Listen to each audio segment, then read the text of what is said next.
Well, good afternoon or almost evening, everyone. Welcome to the January meeting of the Maryland Oral Health Task Force.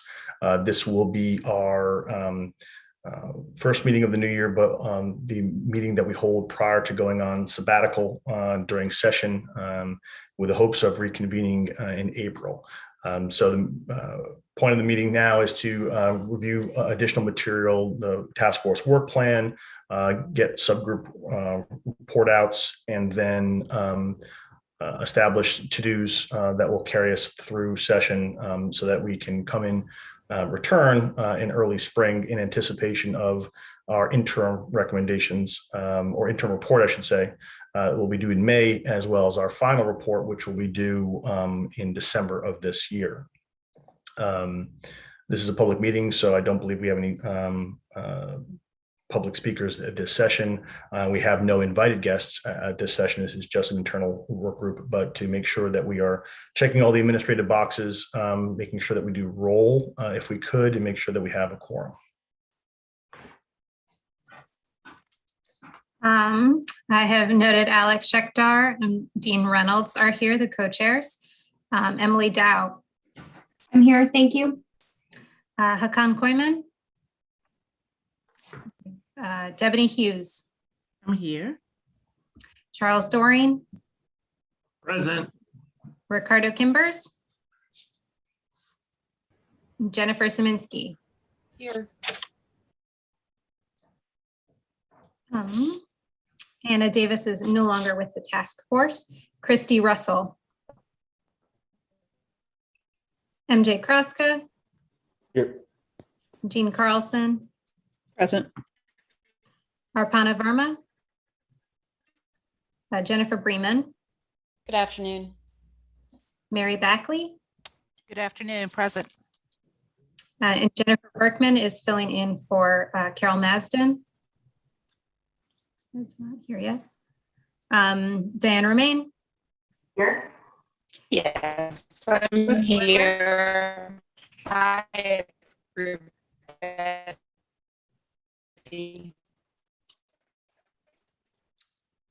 I'm sorry, that broke up a lot. Can you reintroduce yourself?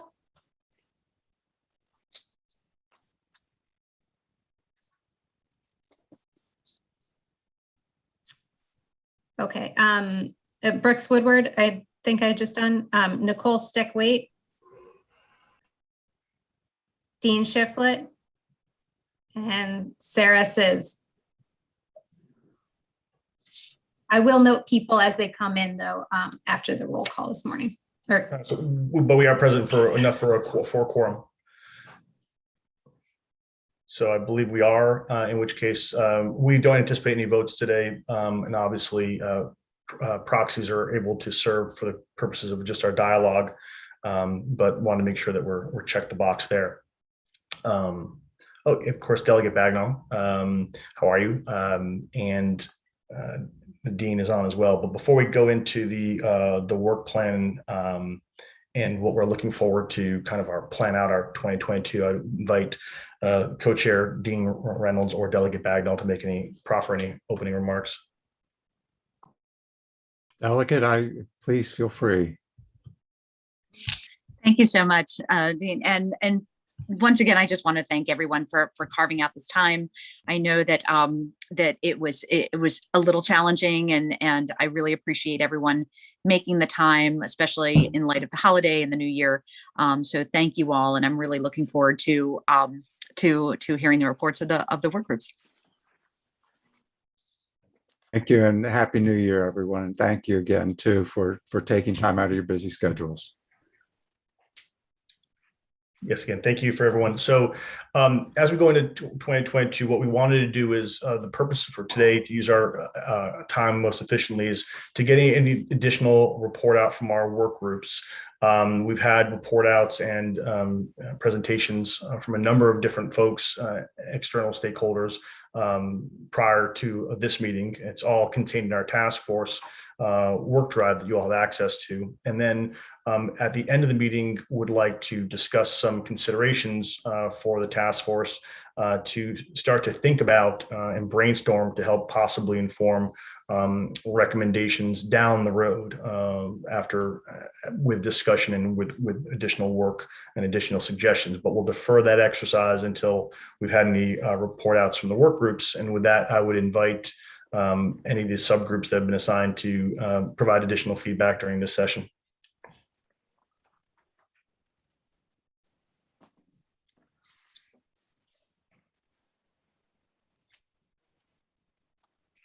Any work group in particular want to kick it off? We'll come back with anything they haven't had since the last time. I do have a, Charlie Doring here for the senior group. I do have a short PowerPoint just to kind of summarize what we've done and maybe give some future goals. Please, Thank you, Dr. Lindsay. So again, I've been working with Dr. Diane Romaine, and this would be our third presentation, and Happy New Year to everyone. Next slide. As we've stated before, 16% of Marylanders are 65 or older, and that's over 600,000 people. On average, about 8% of those 65 and older are living below the federally poverty level. We know that a variety of these people live in a variety of different community settings, whether it's independent living, maybe they're still at home and living with family. They could be in skilled nursing, such as long-term care facility, or assisted living. So we want to address all those people, but it seems like most of the stats show that most people do continue to live at home, or at least with family at home. These individuals may have multiple medical and or cognitive issues that need to be reviewed as part of their health history and considered in providing dental care. Only 22.3% of seniors below poverty level visited the dentist in the past 12 months. That's a survey done by the American Dental Association Health Policy Institute, year 2000 to 2015. We know our target group has been one of the most affected by COVID-19, whether it's being locked out and shut down in a facility, illnesses, or deaths. We know many of our long-term care facilities really had a difficult time during this COVID-19.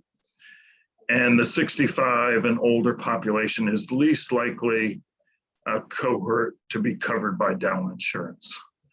Next slide. So this was a slide in the first presentation when we actually listed the barriers that came out from, again, American Dental Association Health Policy Institute survey.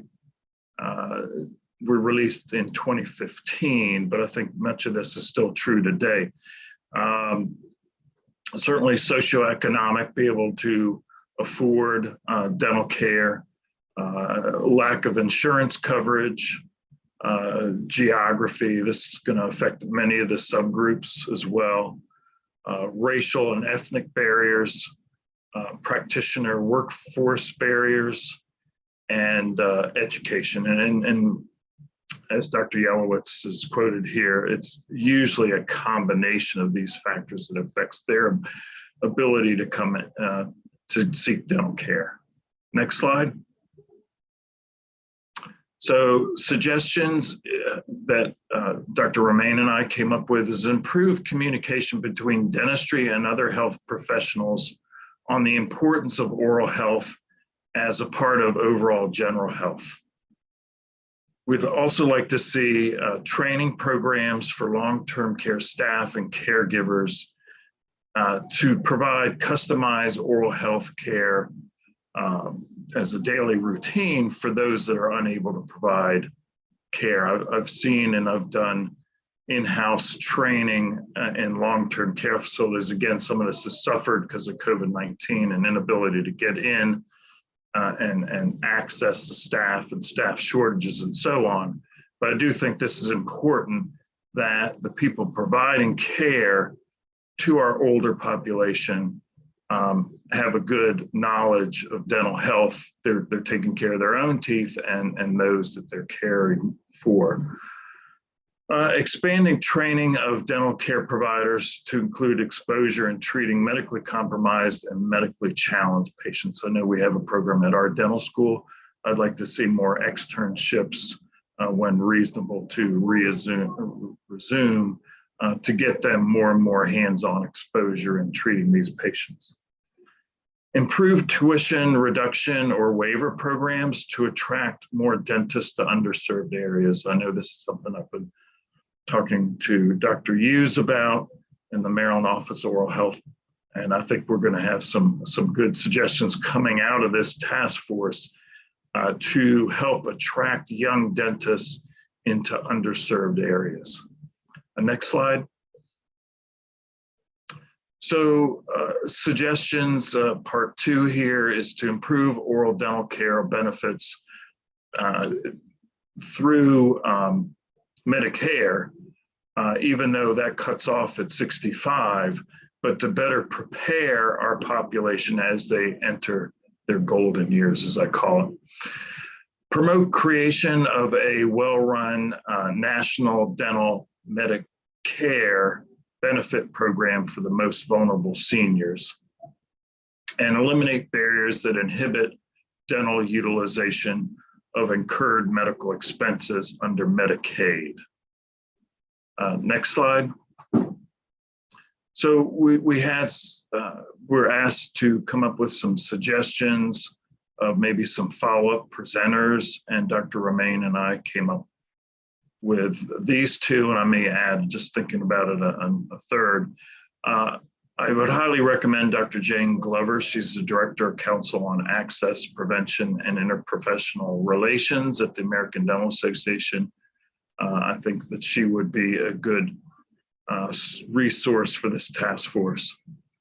And I also like to get an individual or individuals from the Maryland Medicaid and or the Maryland Association of Long-Term Care. I know there's a for-profit and non-for-profit organizations, and through MedChi, I've reached out to these groups to answer questions about dental utilization, and I have not gotten a response. So I'd like to get more information from these individuals on how best we can use Medicaid to offer, say, someone who's lost a denture, why can they get hearing aids, walkers, eyeglasses through incurred medical expenses, but not dental care? And I want to try to eliminate that barrier.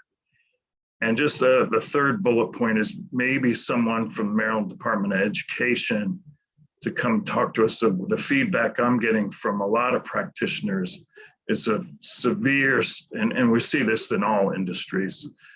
We've seen an airline and people plowing the roads of late, but staff shortages for dental auxiliaries, particularly dental assistants and dental hygienists. There's a severe shortage of those individuals to provide care. So I thank you for your time and entertain Dr. Romain, and I'll entertain any questions. Yeah. Charlie, if I may, I would just like to follow up too. Whenever you were talking about reaching out for a speaker about the incurred medical expenses in Medicaid, I just want to reiterate to the group that we do have that dual eligible program for Medicare and Medicaid dual eligible, but it only goes up to the age of 64. So people over 64 are not enrolled in the pilot program. So I think that's another area that we really need to look at, is that we have no benefit for seniors in poverty. They are not part of the pilot program. Thank you, Dr. Romain. Other questions for Dr. Doring or Dr. Romain? Oh, sorry. Dr. Hughes, please. This is not a question, but thank you for the presentation. But just a thought on another presenter for that population. Do we have any connection with AARP, who is probably, the leading advocate of the voice of the seniors? It would be nice to hear what, they have to say, because, they get a lot of input from the seniors. I'm already a member, but I think that's a great idea. We can research that. Well, I'm a member also.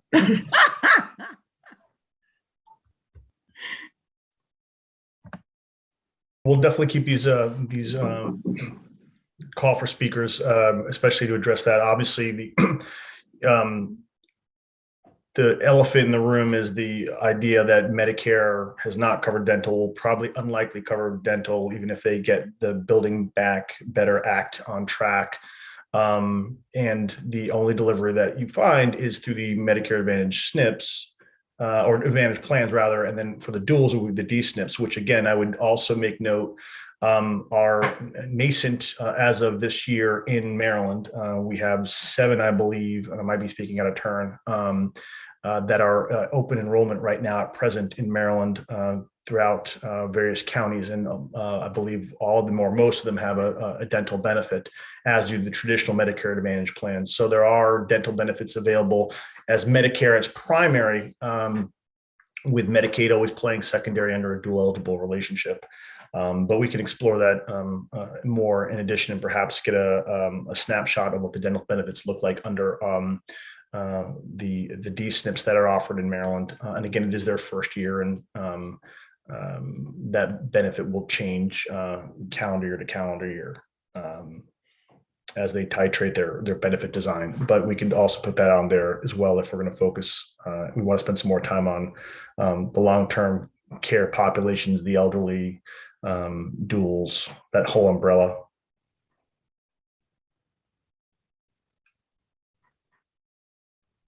If I may add something? Please. The other thing that we were talking about in relationship to benefits too was many people will buy a dental benefit on the exchange, but not of the age of Medicare. So is that too an option? It's not available in Maryland. It is in some other states. So that was another thing too that we wanted to look at as we explore Medicare Advantage plans. Is it possible to have seniors who would want to buy a dental benefit on the exchange?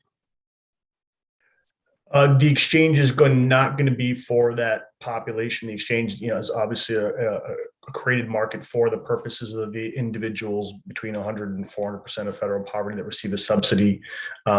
So you're thinking of getting dental almost like on the exchange as a Medigap policy for those seniors who get a policy to cover cost sharing that is, incumbent with their Medicaid eligibility under Medicare, I should say, Part A, Part B. But we can also have, just for a sense of flavor, the members of the Maryland Health Benefit Exchange talk about what offerings they have there, and how that was crafted, if they find that will be useful as well. I think that's an excellent idea.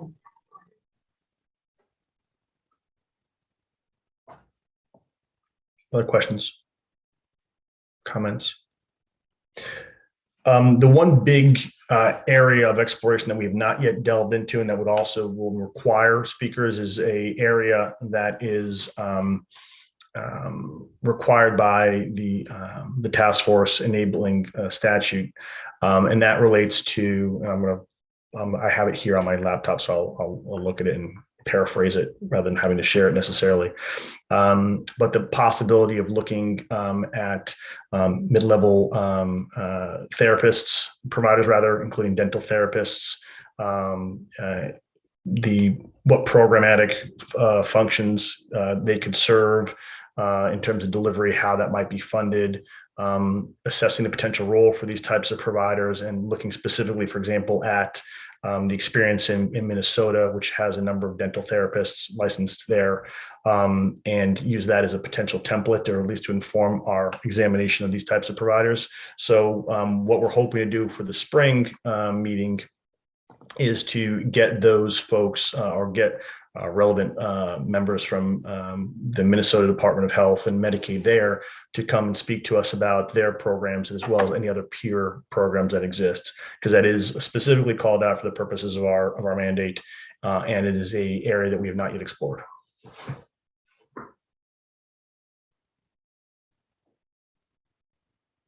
Questions, comments, Dr. Hoykin? Thanks, Alex. I don't know if this is the time, but sorry, I apologize that I was not on the last call. I had a family emergency and I was unable to attend. And so I did have a presentation as far as the barriers to care for children in the state. And I was wondering if this is the time that I would present that before we move further. Yeah, no time like the present. So if you can share, you want to give it to Lindsay. Outstanding. Okay, please. So I thank you, everybody. So I just wanted to give a little bit of background, first of all, before we start. Many of you may or may not know, but so I'm not only a pediatric dentist in the state of Maryland, but I've also served as the Maryland Healthy Smiles dental director, or the dental director for the Maryland Healthy Smile program since 2007, I believe, when DentaQuest first took it over. SkyGen had taken the program over in 2015. And I still am the dental director, and I've been working with Maryland Department of Health to help the program and kind of steer it in the right direction.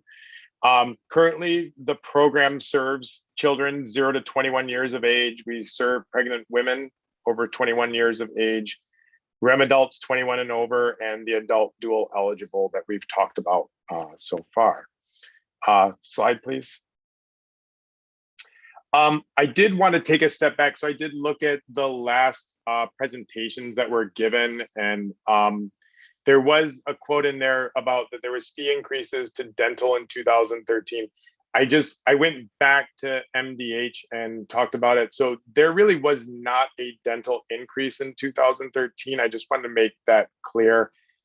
There were 3 fees that were increased. It was just topical fluoride, protective restoration, and indirect pulp cap. Those were the only fees that were increased by a small amount. They also added oral hygiene instruction and athletic mouth guards, but it wasn't an across the board raising of fees. There was discussion, just for history, back in 2010, and this was with the MDAC was involved in this also. There was a discussion about raising fees, and we had presented that to the state, but those fee increases were never implemented. So essentially, there really has not been a fee increase since the program was initiated back in 2007, I believe. In 2013, there was an increase due to the Affordable Care Act that pediatricians in the state did receive in Medicaid fees. However, dental did not receive those increases at the same time. Slide. So I just want to give you guys just some stats as far as what's been going on in the state and a year by year, 2000 to 2020, 2019 to 2020. Looking at sort of access to care. So you can see a decrease in access to care in all population in the 2 to 20, that went from 69.3% down to 54%. The 21 year and above have gone up slightly during that time. Maryland, the dual eligibles has kind of stayed consistently the same, but we've seen decreases both in the REM adult and pregnant adult programs as far as access to care. Next slide, please. Looking at it by region, you kind of see the same thing happening. We've seen decreases year over year in all areas of the state, whether it's Metro Baltimore, Eastern Shore, Southern Maryland, the DC suburbs, or Western Maryland. Slide, please. Those access to care for actually people that are above the age of 21 has gone up slightly here by a couple percentage points, which I kind of pointed out in that first graph that I showed you. Next slide. And again, with the adult dual eligibles, you can see that things have stayed pretty consistent from year over year. And again, with the pregnant adults 21 over, even though we've kind of increased the timeline now that that they're eligible for that benefit, there's been a significant decrease in access to care during that time.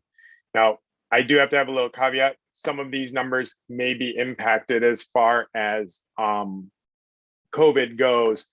And the numbers from 2020 to 2021 have not been completed yet. But as soon as I have those numbers, I'm more than happy to share those with the board. And I think it'll give a better outlook as to kind of where we're at in a post-COVID world. Slide, please. And again, in the REM adult population, same thing. We've seen decreases in access to care. Slide. I'm providing this slide because this gives a breakdown as far as by county. This is at the end of 2021. So this is final report that is kind of hot off the presses here. It breaks out total participants enrolled in each county, and then breaks it out by endodontists, general practitioners, oral surgeons, orthodontists, and periodontists.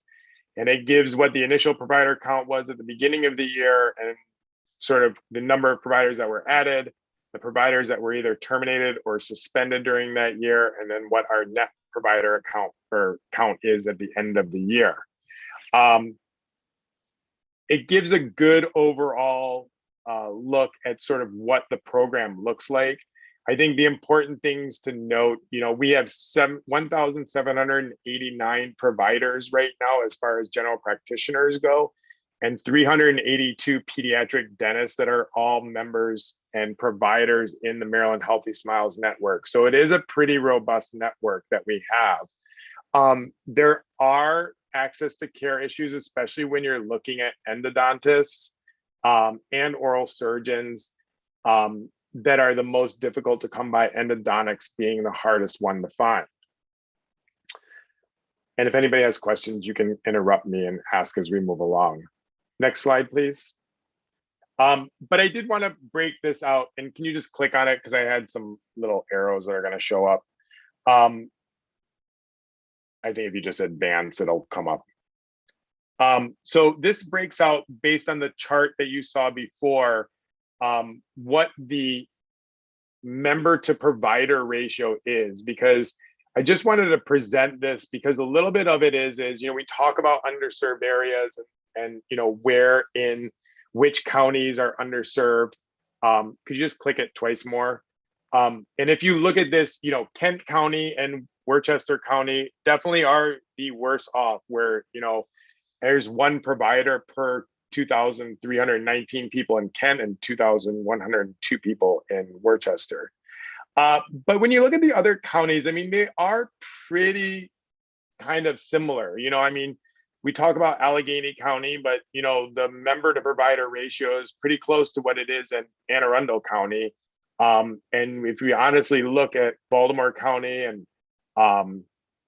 Baltimore City, they actually have a higher ratio of members to providers. So I thought, there are areas that we do need to concentrate on, but there is also a network in place in some of these places. And so one of the things I think we need to explore a little bit is what some of those barriers to access to care is in those areas. Next slide, please. So that's why we're going to kind of look at what those barriers to care are for children. And I am going to just say, I hope anybody didn't eat lunch before this, because I'm going to give you some pictures of patients that are actually seen on a daily basis in our office. And these are all patients of ours. So everybody can kind of visualize the extent of what the dental need is in children. So when we talk about barriers to care, one of the first ones that we wanted to look at was geographic barriers. The one thing that's different with the pediatric population compared to adults is that, children are reliant on parents to drive them to appointments. They can't get to appointments on their own. Sometimes parents will have unreliable transportation. Another thing that can happen sometimes is that parents will need to miss work, or children will need to miss school for dental care. And tolls and gas are, expensive and an added hurdle. And I'll give you an example just personally. We live in an area we have a dental practice that's on the border of Hartford County and Cecil County. But, we have a lot of patients and families that want to drive from Cecil County to come to our office, but they're paying that toll every time they come. So it's an added expense every time they come. Slide, please. Other barriers to care are past issues with transportation with the state. There were issues in the past, and I don't know if they still are issues, but when you were getting transportation put together for you from the state, that a lot of those rides would not cross county borders for patient appointments. So there was difficulty in accessing care because of that. And possibility of parents having to drive long distances to seek care, especially when it comes to specialists such as pediatrics, endodontics, or oral surgery. Next slide, please. Racial and ethnic barriers. There does tend to be a poor education on the importance of oral health in minority populations. Sometimes it's seen as, these are just baby teeth and they don't need to be addressed, and the impact that sort of the oral cavity has for the rest of the body. Just the need to continue to increase the number of providers in Maryland, especially in rural areas. And honestly, looking at the ratio of providers that I showed earlier, metro areas probably still need help with increasing the number of providers there also in order to make access to care better. And there's, this idea that diet in minority populations may not be as ideal. A lot of families, whether it's rural or urban, do tend to live in food deserts where they don't have access to high quality diet. They tend to gravitate more towards high sugar drinks. And sometimes educationally wise, there's a lot of on-demand nursing at nighttime, which all lead to situations like you're seeing in these pictures. Slide, please. As far as socioeconomic barriers go, everybody knows the quote that 80% of the disease is still in 26% of the population, which is our lowest socioeconomic group. Again, diet is a huge thing, and I say it time and time again. When we look at it, WIC still gives unhealthy options like juice, rather than water. Again, food deserts that don't allow people access to healthy options. And again, the fact that high sugary drinks or snacks such as sodas and chips and fruit snacks and all these things tend to be they tend to be less expensive and easier to access and provide for these families. And so, buying bottled water at this point is more expensive than just buying, a can of Coke or a juice pack or things like that. And so, the problem is because of socioeconomic barriers, people are pushed in the direction of, diet that is more unhealthy overall. Slide, please. Again, going back to education, the lack of education of the importance of oral health, not only for children, but also for themselves. When we're looking at sort of the pregnant women population, the reason that we wanted to expand that care for pregnant women, have a program for pregnant women is because, what happens in that mother's mouth affects their child's mouth too. But it's not just the mom, it's also the father and, any other siblings that are in the house too. Oral health care sort of has to be one of those things that we need to educate and we need to promote with, this population. Other socioeconomic challenges are that, parents may work more than one job, so they might not be available to be at home with oral health care. I have parents tell me all the time that at nighttime they work, and so they're not there to be able to help their children brush their teeth at night. So, it becomes more difficult with people that are, working multiple jobs, working odd hours, or single parents that maybe find it more difficult to be there to provide oral health care for their children, or to be able to take the time off work. This is a huge hurdle for single parents that are the sole providers for their families, and to miss a job so their kid can have either dental work that they need or preventive care that they need is difficult. And again, daycare issues are another issue. A lot of times, parents either have issues where they have to bring one kid for treatment, but they may have other kids in the family that can't come to the appointment, or need to be put someplace, but they don't have a daycare or availability to put those kids in daycare. Or even if they take them out of daycare for their dental appointment, they can't return their kids back to daycare. So they end up having to take the day off work. Slide, please. Insurance barriers to care. Honestly, Maryland Healthy Smiles is working well.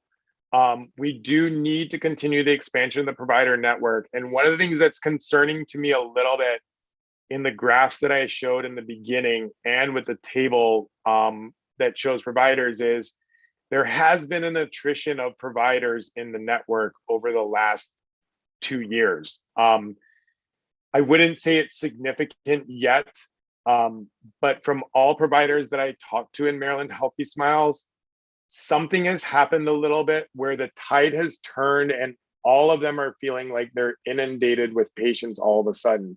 People that would be getting only like 15 to 20 new patients a month are now getting 150 new patients a month. So I think there is this thing that during COVID, providers have either retired or just decided to cut back and not want to participate with Maryland Healthy Smiles anymore. So there's a real fear here that we're losing the safety net for these kids, and that them being our most vulnerable population, that we may be entering a period of time here where we may be a little bit in crisis mode as we go forward. And the insurance barriers, again, as far as it's difficult to find specialists, especially like endodontists, pediatric dentists, and oral surgeons. I mean, we have most of the pediatric dentists in the state are participating with Maryland Healthy Smiles, but there's a lot of general practitioners that are really not willing to see the younger kids at an early age when they should be seen. So that can create another barrier as far as care goes for those kids. Slide. Workforce barriers. Of course, we're all feeling it in a post-COVID world. As I said earlier, we're losing providers in Maryland Healthy Smiles. Costs of staff and supplies have increased exponentially. The lack of oral health care staff to be able to provide care, such as assistants and hygienists, as was mentioned earlier. And what's another hurdle that is a little bit under the radar, but when we talk at the level of the American Academy of Pediatric Dentistry, and even in the state of Maryland, we're losing the ability to treat children under general anesthesia in hospitals. The number of hospitals that will allow pediatric dentists to come in and do what we call full mouth rehabilitation, like this child that you see on the slide, has whittled away to just a few hospitals and surgical centers in the state. So there's definitely a bottleneck there as far as getting these kids access to care to treat decay like this. Slide, please. And, as we move forward, and as we, at the Academy of Pediatric Dentistry, we've been talking about the direction that pediatric dentistry is going, and treatments moving away from oral sedations due to regulations. Over the next 5 years, regulations that are beginning in California, such as Caleb's Law, and starting to spread eastward now, are putting more difficult regulations on providers to be able to do sedation or oral sedation in office to treat children or adults for that matter, which is creating sort of an avenue here where you'll have kids that are either going to be treated with laughing gas or just sitting in the chair and doing treatment, or kids are going to go to general anesthesia. The sedation or the window of sedation where honestly a bulk of children are being treated, that window of sedation is starting to close. And so there's really, again, on the horizon, I don't want to sound alarmist, but on the horizon here, we could be running into an issue when we talk about access to care and workforce barriers where we don't have the ability to treat kids anymore that have significant dental issues in the traditional dental setting anymore and have no place to treat them under general anesthesia. And lastly, as far as workforce barriers, oral health needs to be taken a little more seriously by our medical counterparts. There's a vast lack of education on the medical field as far as the importance of oral health care.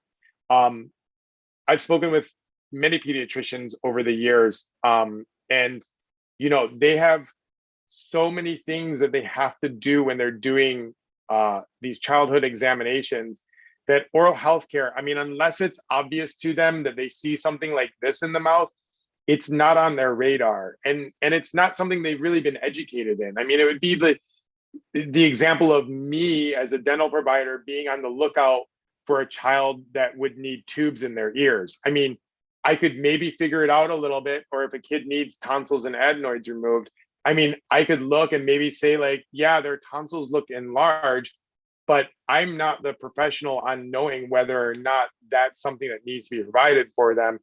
And so there really needs to be a little bit of a shift of working together with our medical counterparts, somehow educating them, or better yet, really pushing the agenda of like, kids need to be seen early. They need to be seen at that age 1 visit. Slide, please.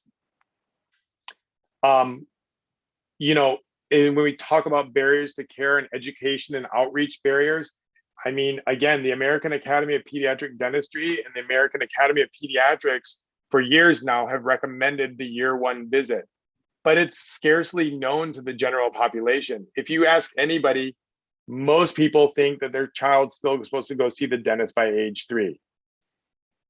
Many general practitioners won't see children in their practice before age 3 or 4. So there's this big gap when we're talking about the 0 to 3-year-old range, and we talk about barriers to care, because this is the period of time when prevention you can do. And the fact that we're not honing in on this area, this 0 to 3 age, is a huge barrier to care, and it exacerbates care on the back end where you are then taxing the system with more advanced care later on over the age of 3 when some of these things could have been managed at an earlier age. Again, lack of education on diet and oral health by the general population. Parents all the time are like, when we talk about not having sugary drinks, they say all the time, they're like, it's okay, my kid only drinks 100% juice, or my kids drink organic drinks. Because the education isn't there as far as it doesn't matter if it's organic. It doesn't matter if Mott's for Tots has 50% less sugar in it. It still has a lot of sugar. I mean, parents all the time are doing 10% juice and 90% water, and they're giving it to their kids thinking, well, this is okay for them because it's less sugar, but it creates situations like the things that you're seeing on these slides. So diet, again, is a huge component as far as diet and education, as far as diet goes, is a huge component as to trying to, stop the progression of this decay. And again, lack of education on the importance of preventive dental health visits. People, whether it's adult or child, are always willing to go to the dentist when they're in pain. But when it comes to prevention, people don't go as often. People only go, and that's why you see the numbers in ERs as high as they are, because nobody's really looking at the prevention side of things. So again, I think this is a barrier that we have to work on, is really, educating people on the importance of preventive dental visits. Slide, please. Another barrier also is that I think the general population doesn't know the impact of missed appointments on dental practices. When we as practitioners have somebody that doesn't come to a dental appointment, whether it's a treatment appointment or a preventative appointment, not only does it affect that child, but it also affects another child that could have been in that place and received dental care. So as far as outreach goes, I mean, there definitely needs to be a little bit more outreach and on sort of our parts as far as Maryland Healthy Smiles goes, or, from the medical community, to really make sure that, we're reaching out to these patients and kind of educating them on the importance of keeping their appointments. And again, another education barrier to care is, I mean, there's a lot of stigma of the fear of the dentist. In every slide we see, when you ask a population why they do or do not go to the dentist, the second reason almost always seems to be fear of the dentist. So a lot of parents will project their own past experiences on their children, and because of their own past experiences, they tend to not take them to the dentist because they're afraid of, that they're going to go through the same thing they did. Next slide, please. So what's the solution? So slide. We came up with ideas and recommendations to try and help with some of these barriers to care. As far as geographic barriers, yes, I mean, I think we can all agree that we need to increase the provider network, especially in those areas that are in need. Honestly, I looking at the statistics of the number of providers or the number of members per dentist that we're seeing, I mean, we need to work on it across the state. I mean, the more people that we get on board with a Maryland Healthy Smiles program, the more access to care there is for all these children in the program. I think for those areas like Kent County, just as an example, I think we can think about offering dental students or dentists incentives to open offices in this area.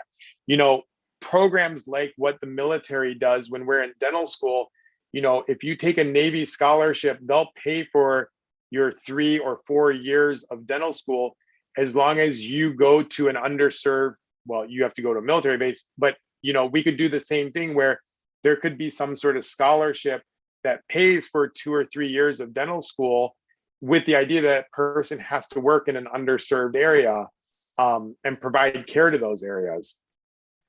I think for geographic barriers, providing toll vouchers for families that are trying to access the dentist, these days, an extra $6 or $12 just to take your drive down to the dentist is a barrier that I think we need to look at.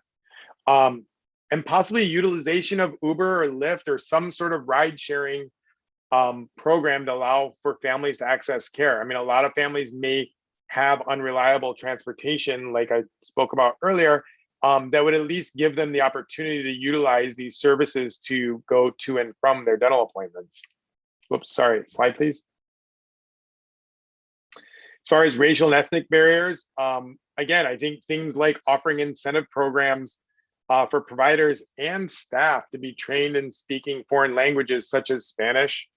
And then again, trying to create more of an education program, whether it be in the schools or when families are pregnant and they're having their babies, but using these points in time where we can use education of the importance of oral health for children and parents. Slide, please. As far as socioeconomic barriers too, I mean, I think, we need to go back and look at the WIC program and look what we're giving to our families out there, increasing healthy food options and getting rid of higher sugar options. And again, increasing access to education on health and diet, offering incentives or CSAs or partnering with farms, but somehow getting, when we're talking about decay, if we can prevent it from happening, then we don't have to worry about the side so much as far as restoring the decay. I mean, again, everybody knows this statistic, but decay is the #1 most preventable disease that we have in children. So, prevention is the biggest thing. And I think, if we're looking at these recommendations, this is a major topic that I think we need to look at. Slide, please. Practitioner and workforce. It was said earlier, really need to increase the access to dental assistants and hygienists. There's a huge shortage in this state now, especially, which has been exacerbated with COVID. So definitely, looking towards that, allowing expanded function dental assisting. We're talking about, before this discussion, we were just talking about dental therapists, but we could easily solve a problem with a practitioner that we already have in place with dental assistants by allowing them expanded functions like doing coronal polishing, placing fillings, cementing crowns, all these things that in other states dental assistants are able to do, which if we were able to approve something like that would right away make an immediate impact on being able to see more children and give greater access to care. Increased collaboration between medical and dental practitioners. I really think there's a huge disconnect between the medical community and the dental community when it comes to dental health. Honestly, I know it's not about money, but in the end, there hasn't been an increase in Medicaid reimbursement fees since we initiated the program. And with the cost of everything else that has gone up, whether it's workforce or supplies, again, my worry is as we're moving forward, a lot of practitioners are going to begin to say that it's just not financially feasible anymore to take Medicaid and be able to even make it break even. And then the other thing, as far as workforce is, I think we really need to look at the situation with general anesthesia in the state. I think this is something that we need to look at, covering general anesthesia or IV sedation by an anesthesia provider to be covered by Medicaid. Because as I said before, that window is shrinking fast, and this is something that's going to become a huge issue as we go forward. Next slide. Education and outreach. Again, education of the public in the medical field on the year 1 visit and its importance. This is a huge thing. And then perhaps implementing mandatory dental exams for children. An age 1 visit, an age 3 visit, an age 6 visit, why we aren't having it where kids need dental exams before they need to enter school or pre-K or things like that. It doesn't have to be all these ages, but there should be some milestone visits, I think, because again, if we're capturing these kids early on, then we can, hopefully work on prevention, or at least not let them fall through sort of the cracks. Slide, please. And other ideas, and I know this is going to be a controversial one when I say it, and I have all the respect for fluoride varnish, but applying fluoride and varnish in medical offices, it's being done without an educational component, which essentially makes it worthless. I think in some offices that are medical offices that are very well run, and the providers taking the time to explain what the fluoride varnish is and why they're doing it, I think in those cases it works. But when we're talking about offices that are primarily seeing low socioeconomic status kids, the education component isn't there. And what happens is time and time again, parents will come into an office and say, it's okay, the pediatrician put sealants on my kid's teeth, or I don't understand why they have cavities. At the pediatrician, they put sealants on their teeth, but it's not sealants, it's fluoride varnish. And I think we're spending money on this program, which could be used elsewhere. Again, it's another idea that can be something that comes up for discussion. And perhaps a sliding scale for reimbursement in underserved areas. Maybe, if somebody opens an office and is seeing, 40 or 50% of their Medicaid practice or their practice with Medicaid in Kent County, maybe they have a sliding scale for reimbursement of fees for 5 years in those areas to get them established so they can actually, make it so they can run their business in those areas. Slide, please. Sorry, I thought I would leave you with one picture of teeth that have been fixed. But sorry I rambled on for a long time. I'm a little bit passionate on children only because, you know, the one thing that I've always said when it comes to children is they have no choice as far as what their insurance is, what family they're born into, what food their parents give them. They're at the mercy of the family and the life they've been born into. And so for me, access to care for these kids is a huge thing. And so, you know, providing quality care for these children is, you know, the utmost importance. I mean, for me, they don't have the option to go on the exchange or anything like that or drive themselves to their appointments. So this is our most vulnerable population that we need to really be vigilant about. Thank you.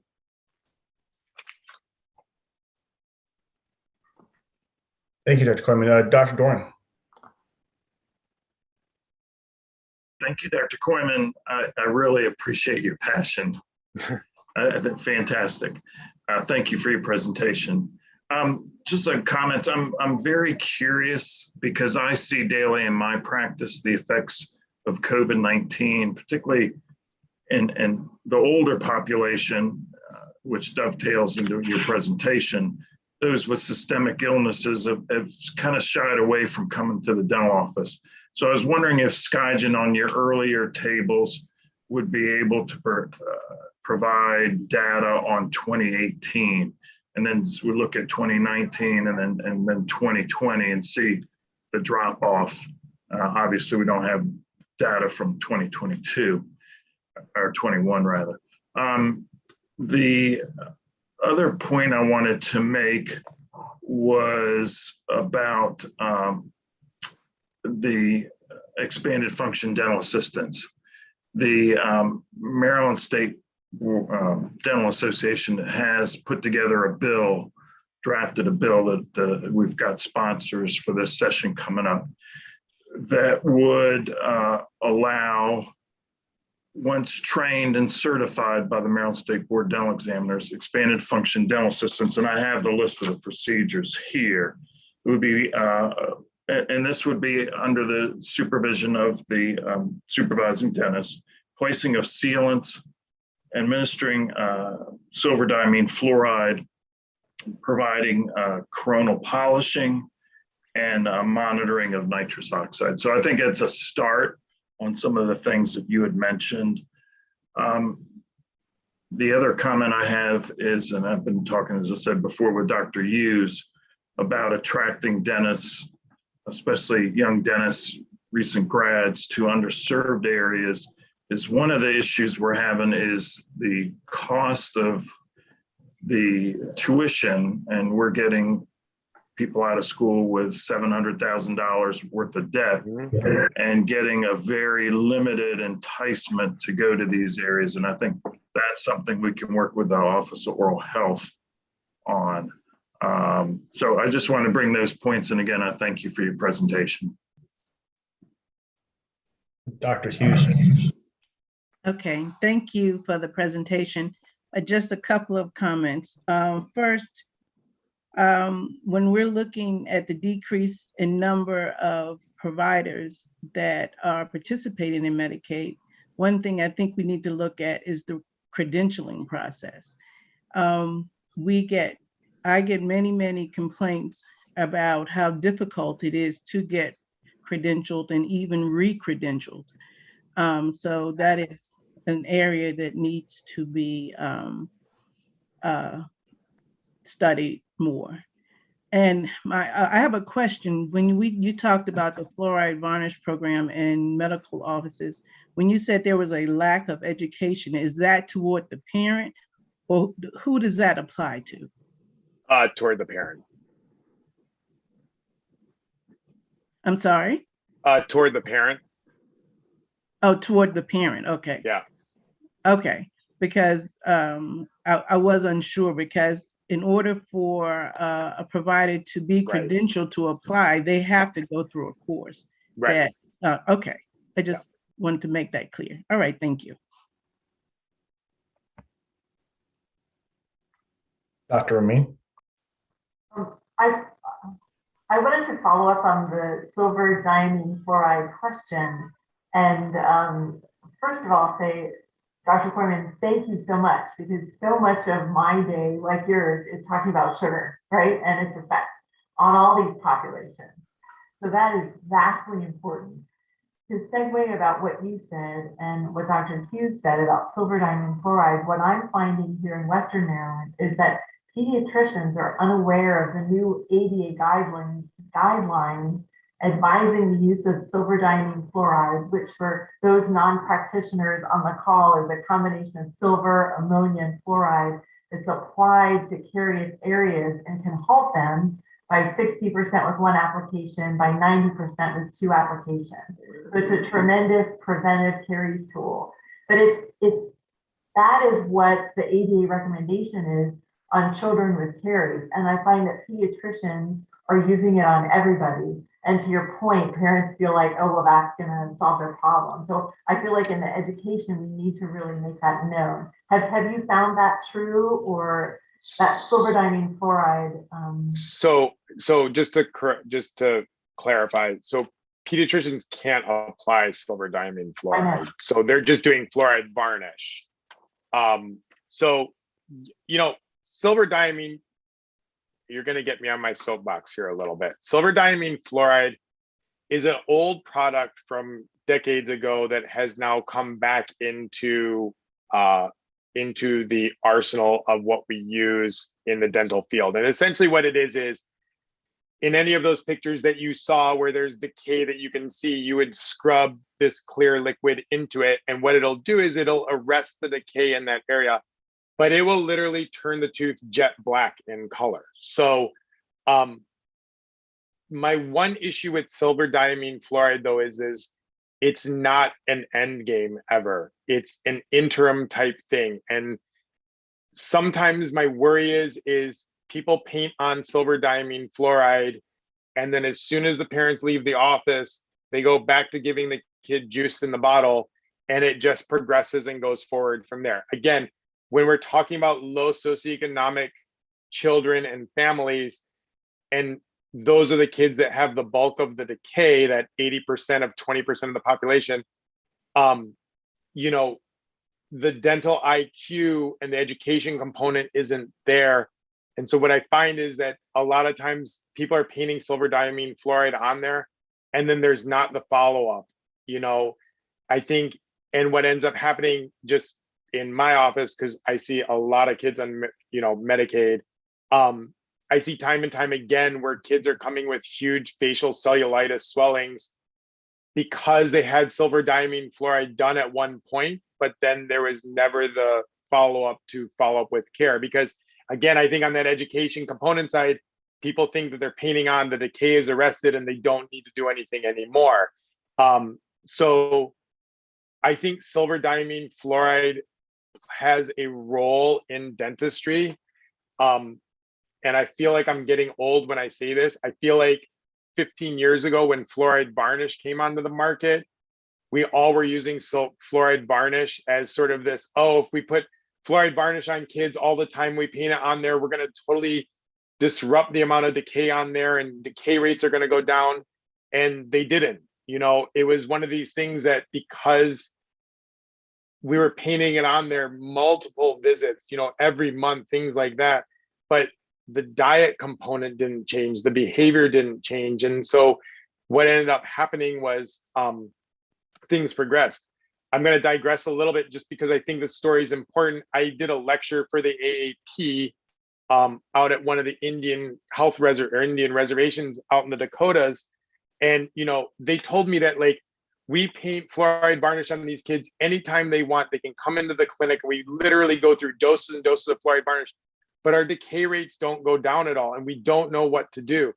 And on my way off the reservation, I was stopped at the whatever to fill up gas. And I went in the mini mart and there was a 20-ounce bottle of Coca-Cola was 25 cents, but the bottled water was $1.50. So the thing is as much as we want to talk about fluoride varnish, silver diamine fluoride, all these things, unless we get the education component down with kids and families to understand, it's like you're paddling uphill. And I mean, and the pictures that I showed you, and again, it's day after day after day. I mean, you can say COVID or not COVID or whatever. It's in children in our population. It's just of children. It's like relentless. I mean, I just feel like sometimes like I don't know where, like, I mean, as much as we educate and things like that, I think like somehow there's a disconnect. I don't know what it is, and I don't know. And that's why, and when I say there needs to be something with the medical community, I don't expect the medical community to take on dentistry, but somehow, I mean, it's Pandora's box. I mean, you talk about dental decay, we're talking about childhood obesity, we're talking about children that are getting diabetes earlier and earlier. I mean, all these things kind of have the same thing in common. And I know I'm digressing a little bit, but part of the digression is just because whatever we do with this program and whatever we do with this task force, just by, adding providers or things like that, we're still not solving the problem. I mean, the problem has to be solved on the side of prevention, which is our biggest thing that I think we need to work on. So that's my bit on fluoride. Sorry. Before I move on to Mayor Backley and company, what I will note is I do have a couple of questions I want to ask you about coverage, but two things that are emerging from this dialogue as we proceed. Number one, how deep the task force wants to get on clinical criteria and recommendations, where, because that's something where you can go down a rabbit hole. So it's something we're going to have to iteratively think about as we get to more conclusive recommendations. And I have a personal opinion on where we should be on that, but obviously this is a task force for clinicians. So that can be on the opposite end. Number two, there are certain things vis-a-vis prevention that we're just not going to be able to tackle. The larger social determinants of health, WIC is a federal program. We can be informative to making recommendations to the federal folks that pay for it. But outside of state dollars, where we can direct, we're going to have limited abilities to, change diet, education, prevention campaigns, the traditional public health types of things. That would be something that obviously we can fund, recommend, and pursue with targeted messaging. But in terms of those, larger items, that's going to be difficult to effectuate. Even fringe, I'll call it fringe because they were very far out there. Ideas about taxing sugary stuff and so on and so forth has failed in New York City because of First Amendment issues and so forth. So the tools that we have to effectuate from a state level, state funding and state have is going to be more limited. I'll bet recognizing that there are a lot of other factors that impact dental health besides just access and coverage and so forth. So I will put that out there to kind of to frame the larger conversation that we've been having during the course of this afternoon. And I do want to go on to Mayor Backley, please. Thank you. And Dr. Koyman, thank you for the very informative presentation. And the work that Maryland Healthy Smiles is doing is really quite good, and particularly with the adult dental pilot program, which really was something very different, very new. And I appreciate over 24,000 claims have been processed through Maryland Healthy Smiles for that program. So I want to thank you for that. I'm seeking a little bit of clarification. I was a bit confused when you were talking about no rate increases since 2007. And it's my understanding, and this is before my time, I've been at MDAC since 2018, but it's my understanding that MDAC really kind of spearheaded a campaign and got a substantial amount of money. I think it was like 2.2 million or so rate increase in for dental, primarily in Medicaid. And this was really phase 2 of a 2-part recommendation from the Dental Action Committee, which is MDAC's precursor. And I think the first phase was actually implemented in 2010. And again, this is before my time, before my involvement. So when you say there hasn't been any really rate increases, or if some just for 3 codes, I just am a little confused because it's counter to what I was aware of.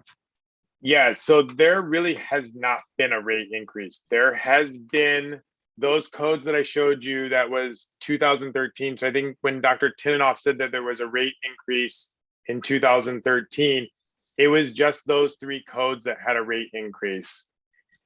Back in 2010, there was a recommendation from MDAC, and I mean, we did a deep dive into what the fees that were recommended to bring Maryland up to appropriate level as far as restorative codes goes.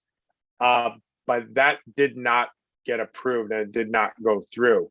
There have been spot increases. I believe extractions were increased.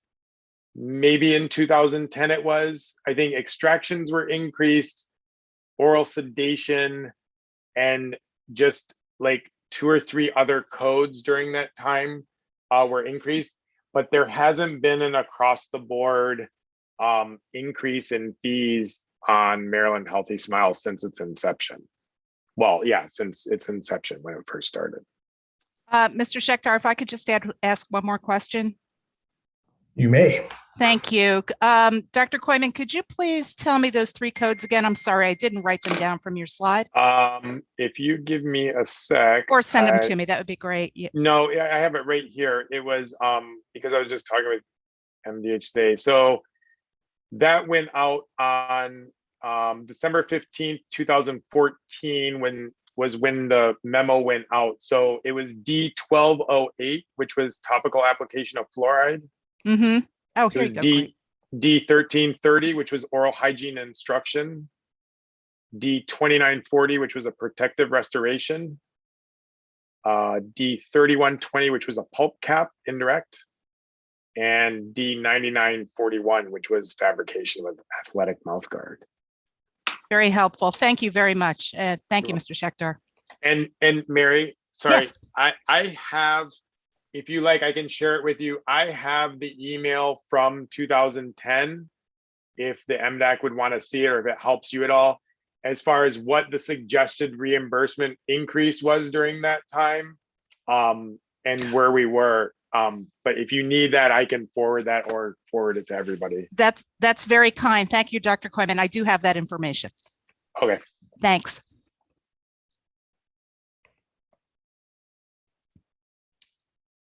Hey, Dr. Dow.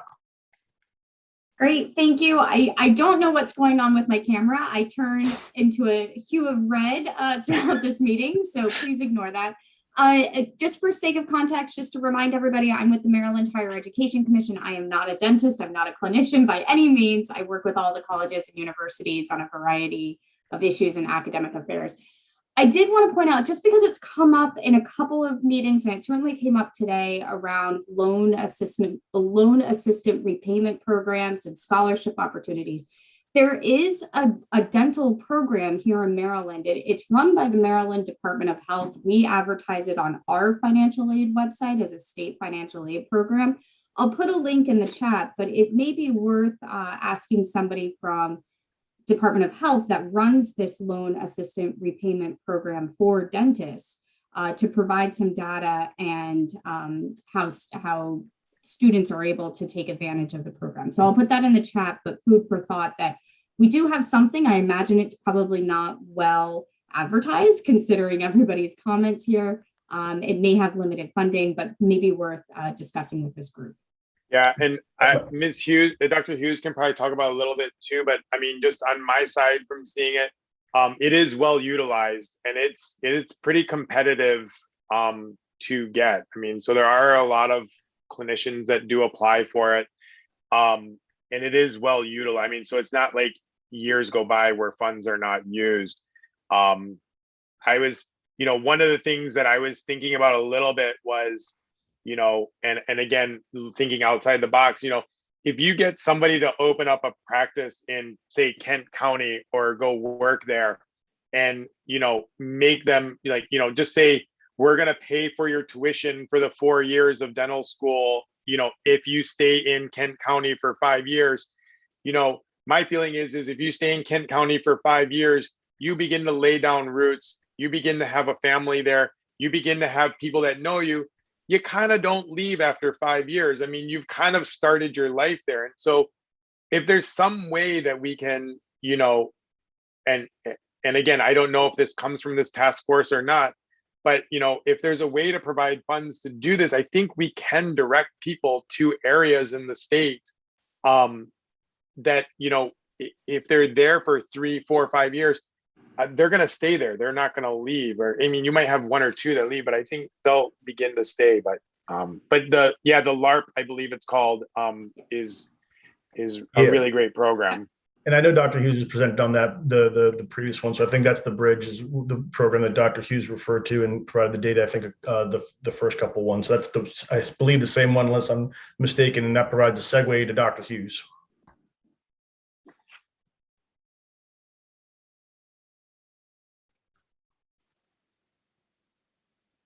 Dr. Hughes, do you have your hand up?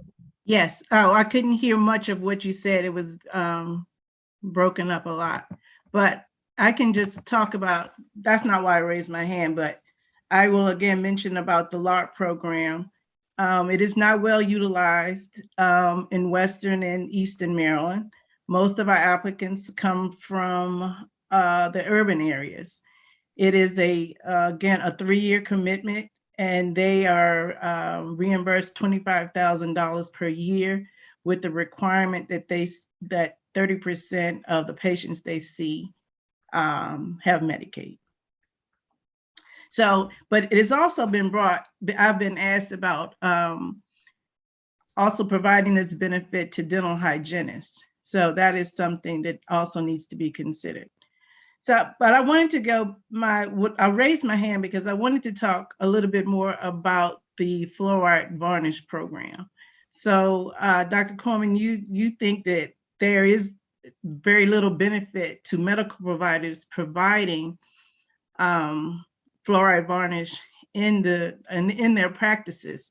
So what I would, and I'm taking this on from the Office of Oral Health, is that we follow those patients that are getting fluoride varnish.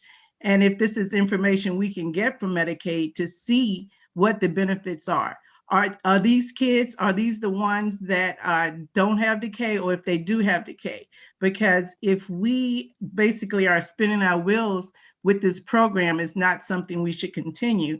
So I think we need to strengthen the data of what the benefits are. And that's something that I would propose that we do in the Office of Oral Health. That's Dr. Hughes. So again, this kind of goes to the point of, this might be the exception to the rule in my mind, in terms of convening as a medical advisory group to the task force on particular courses of action. This one seems it's already in place. We're making determinations or having consideration about whether or not it has a particular ROI. So I would posit that that's something we could kind of sweep into the task force consideration. Again, going forward for the remainder of the time we have, in terms of the particular services and treatments and so forth, I would, my thinking in my opinion would be that we incorporate that for the purposes of what defined benefit we should have under duals or Medicaid or so forth, rather than making determinations per se about the validity of a particular treatment program. I think in the case of the fluoride varnish, it's already in play. We're already paying for it. It's had some run out time. It might be, it would be advantageous to look at to see if that's something worth continuing. But I wouldn't want to regulate or legislate medical treatments from this task force. At least that's my position. But I'd leave that open to broader conversation. Any other comments from the task force members related to the span of conversation we've had thus far? If I may ask a question, Dr. Koyman, I know the AAP and the ADA have expressed concern over insurance carriers providing resources for hospitalization of patients that require dental services. Has that been a major barrier in Maryland in getting patients into the OR? Sorry, I was making sure I wasn't muted. So we used to have something in Maryland where an insurance company could not deny a child outpatient services based on dental care. You know, they couldn't discriminate that it was dental versus medical. What's happened over the years is some of the insurance companies have kind of, they're either out of state and they don't have to abide by it. Some of the federal ones, like, for military and stuff, will not approve it because they say, well, you have to go to one of our military facilities and stuff. But more than the insurance part, it's the hospitals that aren't, and it's specifically the anesthesiologists that aren't doing it anymore. You know, their story, when I say stories, this comes up at our provider advisory board discussion for Maryland Healthy Smiles, which meets quarterly. But at it every single time, the discussion of hospitals and anesthesia groups doing things like charging dental providers $150, meaning if I was bringing a case to the hospital to see a kid under general anesthesia, charging me $150 for the physician to sign off on the H&P before they would put the child to sleep. You know, because the anesthesia reimbursement fees for Medicaid are so low that the anesthesia groups don't want to see these kids in the OR. And it's for the hospitals, I think the hospitals don't mind it so much, but it's the anesthesia groups and the anesthesia providers that are the ones that are kind of creating that barrier as far as access to care. So there's several pediatric dentists I know statewide that used to go to the OR that no longer have access to the OR. And just so I know we don't want to get, when we say we don't want to get too much into clinical and things like that, but the important thing on this and the worry is when the reduction of access to care to the OR happens and these kids, like on the pictures I was trying to show, can't go to the OR, what happens is one of two things. Either these children are papoosed and then treated violently is not the word, but you know, they're not put in a situation that's a positive dental experience by any stretch of the imagination. And they end up not going to the dentist later on because of those initial fears that we talk about. Or what happens, number two, is providers that do offer some sort of oral sedation begin to push the envelope of, well, this kid's not cooperative. Can I give them some more med to maybe push them a little deeper? And then what ends up happening is the stories that you hear, you know, from other states where kids are dying in dental offices. And the third to that caveat is, you know, these kids, they're little and there's only so many. So the most dangerous drug that we use as dentists is the local anesthetic, or what everybody refers to as Novocaine. And the problem is when you have a kid that has a mouthful of decay, people are trying to do more and more work and they give too much lidocaine. And this is the thing that causes children to expire in dental offices because of that toxic level that they're getting.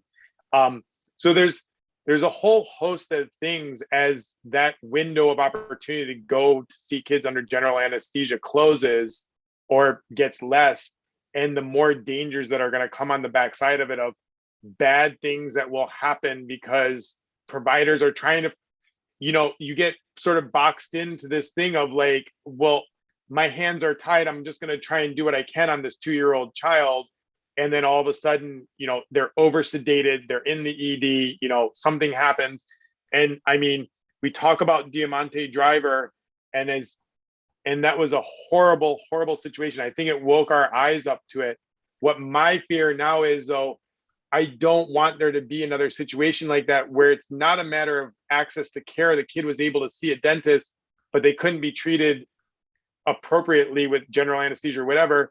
And a kid expires because, you know, a provider was pushed into a box as far as what they could do. So that's the issue with the general anesthesia side of things right now. So it's not so much an insurance thing as it is an access to anesthesia providers. Very good. Thank you. Yep. Dr. Hughes, real quick question for you. In terms of the Office of Oral Health, is there a panel of advisory dentists that we all employ? Thinking to Dr. Coyman's point, where we're not necessarily going to regulate vis-a-vis regulations on specific criteria, but in terms of informing the larger practice through education campaigns from experts to public health to the larger dentist community from an MDH channel rather than all from professional association channels. Do we have a dental advisory component to the Office of Oral Health? Only on specific projects that we do. We don't have a general advisory committee. I'll posit that as I'll put up my poll. Dr. Quinlan, go please. But I was going to say, so on Maryland Healthy Smiles, we do have a dental advisory board. Dr. Kimbers is also on that board, who's on this task force. But that does discuss with SkyGen and with the Department of Health that will discuss these topics. Sure, to inform the delivery of a particular program that's funded rather than like the general. Right? So that's for Healthy Smiles, for just for Healthy Smiles. Yep. Beneficiaries funded. We want to have it, but I'm thinking kind of like larger from a communication perspective. Obviously, most of the information clinical excellence will be coming through larger ADA, through the local trade or professional associations, but obviously public health has a role there too, as another voice in the chorus, if you will. So I'm taking the free flow that we're going right here and kind of tackling that myself. Other questions before I would like to move on to a particular conversation about an ongoing project which we'll have, which is these considerations, kind of the gathering, harvesting all these concepts, and begin to look at the framework that I would like to present to you all. But before we get into that, I'd like to see if there's any other comments or conversation people want to have.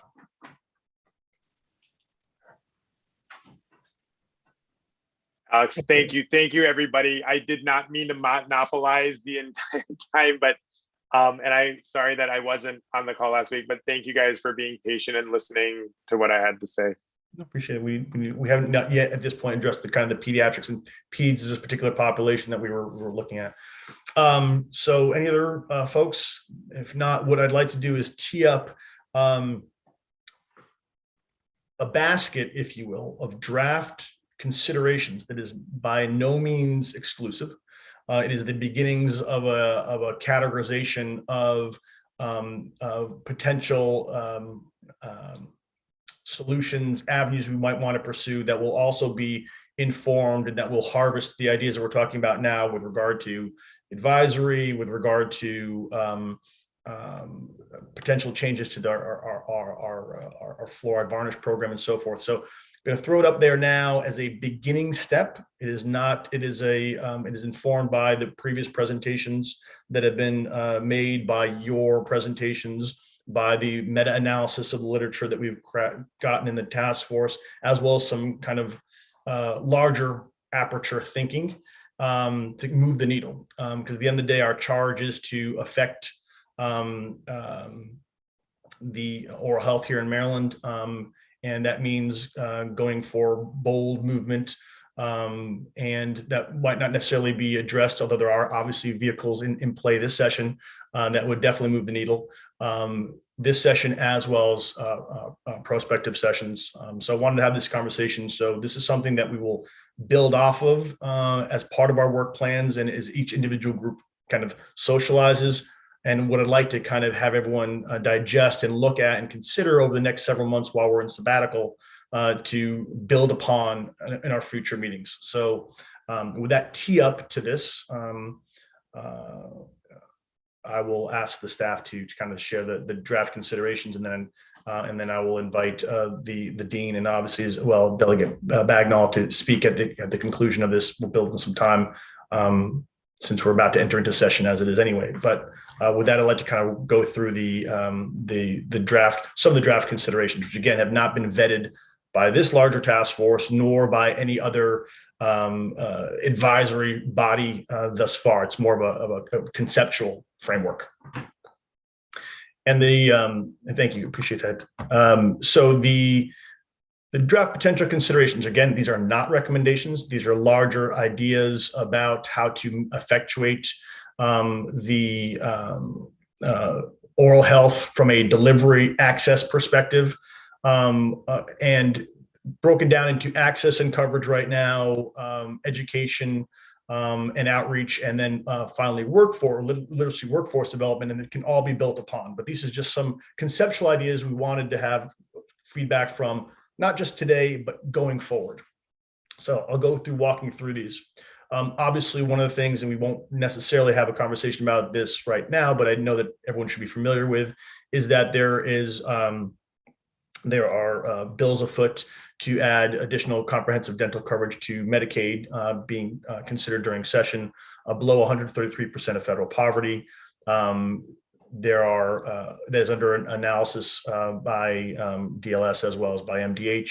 The reason why 133% of federal poverty is important, and without going specifically into the dynamics of the bill, which I know Mary could definitely get into, it implicates our dual eligible populations. So the comprehensive dental would have and this isn't an endorsement, this would have the effect of impacting Medicaid, which is 60% of our spend on dental in the state, as well as lots of different populations. Our elderly, because they would be folded in under duals, kids who make up 30 to 40% of our Medicaid population, and so forth. So by that point, we're kind of rising tide for a large population that already has a modicum of a dental benefit, either through the MCOs as a voluntary benefit or through Healthy Smiles or so forth, or dental pilot, but supplement and aggregate and make that a larger. One of the conversations also that we've had, and this is kind of peripheral to the conversation we've had before, is what should a fee schedule look like? So we don't have right now the funding for these programs is set, and then we titrate the reimbursement off that. In a more comprehensive offering in dental, it would have to be baselined or pegged to something. Would that be something like the American Dental Survey, which the ADA, or I should say it's the ADA survey, the ADA has suggested to CMCS as a recommendation for where in instances where dental care is offered in Medicaid programs, it should be pegged to, should be based on or evolve from cost reporting data that the dentists submit. Ideally, given the fact that we have an infrastructure that is fairly disparate in the state, if you're off of that 30-mile corridor off the 95, you get to a rural urban dynamic change. Based on the conversations that we've had, one of the best ways, one of the easier ways or dramatic ways to effectuate change would to have an enhancement factor for geographically underserved areas. You can do that on a zip code basis. That's been done through the literature. If you go, for example, to the Gaskin piece in our task force from Hopkins, talks about some of the analysis methodology in identifying rural versus urban. An enhancement factor off of a fee schedule per se, or whatever reimbursements in geographically underserved areas might entice additional participation. So that's why it's kind of floating out there. And again, these are all linked to one another and also larger. If in fact a comprehensive dental coverage is offered into Medicaid, it would then be reflected in the MCO coverage of dental benefits. MCOs are required to cover what's in our state plan. And if dental became part of the larger state plan, then MCOs would mimic that beyond or up to what's offered in fee for service. And that would obviously be presumably a larger benefit than what is currently offered. If that were to happen, the MCO's capitation would have to be adjusted in order to reflect that dental coverage. And again, since MCOs are 1.4 million of our 1.67 million lives in Medicaid right now, they are the larger delivery arm. Quality metrics, which are part of already built into their contracts, could be specifically called out for dental specific quality metrics, and they can be tied to vulnerable populations such as communities of color to make sure that if it becomes a standard benefit that communities of color are receiving on an annual basis their dental visits. Plans get paid for it, want to see that there's a result that they're actually executing upon the capitation. Apart and aside from this, and I'll take a pause here so we can get some feedback because I know this is going to be a lot. Potential use of dental managed care carve out. Naturally, when any state enterprise has a significant amount of money that's being spent on dental from a fee for service perspective in order to add certainty to state funding expenditures and so forth, there's always the clarion call for management of dental. So would that be carved in or carved out, much like the conversation that have been going on for since the inception of the Health Choice Program in '97 about behavioral health. So how would that factor in? And again, this is not presuming one thing or the other, but these are all dependencies. And before I go outside of the Medicaid conversation, I wanted to see if there's questions about the frame right now. These are relatively specific, but they're more conceptual to entertain what we could look at, what we should look at, and so forth. Dr. Romain. Well, I wanted to ask, from the provider perspective, working with Scion, with one provider has been a successful action in my interaction with the Maryland Healthy Smile program, whereas before it was multiple. So my concern is with the 8 MCOs that there are you proposing that there are 8 different plans that I have to sign up for then if I want to take the Medicaid program that possibly would be covered under adults, or how can we craft it so that it is easier for the provider to sign up and engage with? Sure. And then again, these are not proposals. These are interdependencies. So what you're suggesting is, and that goes to the carve out, right? So if the MCOs all had it, then they would either have to do 2 ways. They would have it covered under each one of them would have a different one. And again, there's only a universe of a handful of those types of entities that exist anyway. It's kind of an oligopoly system. And then you could have it carved out where that benefit is not part of the capitation. It is either a capitated benefit on its own, run by and administered by a plan. There's multiple ways to do this. If we were to suggest it, they could all be, if the task force decided, they could all be floated, right? And then the General Assembly can pick its 31 flavors.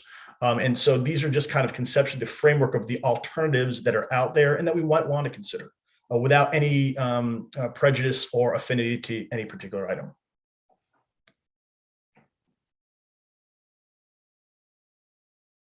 Other questions, comments? I'm trying to scroll through so I can see if anyone has their hand up. Dr. Coleman, go. Really quick, just because I may have missed it at the beginning, when you say comprehensive dental coverage, you're saying for all populations? Is that adults, children, everything, or are we just concentrating on 21 and under? This would be to Medicaid, to all population Medicaid. Mary, would you like to, since this lines up fairly, we'll let you kind of talk about what's being contemplated right now. The bill that's introduced in the pre-filed in both the House and Senate specifically addresses comprehensive dental coverage for Medicaid adults. As you know, obviously, Dr. Koyman, the coverage that is carried through Maryland Healthy Smiles now covers children under the age of 21. The pilot program covers dual eligible adults only from 21 through 64. We're talking about expanding to the full adult population, low-income adult population. The definition of comprehensive is not specific in the legislation. It just states comprehensive. And again, so it could be for the entirety of all populations covered on Medicaid. It could be for adults. Again, this is for the task force to consider and to take into consideration. Again, not a recommendation, a framework. So can I just ask a question about that then? I mean, if we're talking about, and I know that there's been discussion on adult, benefits and things like that. And we're already talking about that there's just enough providers right now to just be seeing the children that are in Maryland Healthy Smiles right now. And then you're talking about adding, I mean, what would probably be, I mean, what, 4 times that number of adult, I mean, you're adding a huge population on top of those children. My only worry about this is, if we, and this is just because this is open discussion right now, if we talk about doing this, where are you going to get the providers? Because my point is I don't think you're going to get a whole bunch of new providers, because the providers that are out there, it's not like they just see them like kids because they only want to see kids. I mean, they're general dentists, the bulk of the providers are. And I don't know, you run the risk of, if you open that box, that you are going to be way short on the number of providers that you have. Sure. So that's, I mean, that's a limitation to that possible consideration, right? At the end of the day, you've only got, you have what you have.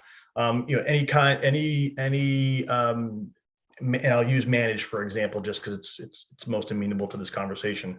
Any managed network, somatic, behavioral, dental, has to have a certain ratio and access network adequacy requirement vis-a-vis the number of providers to beneficiaries and so forth. So that would be a consideration. If you can't make it work because there's not enough folks, bodies to do that, even if you employed and incentivized and paid every single provider in the state, that's a possible limitation. So these are, again, a framework rather than a recommendation and take into consideration.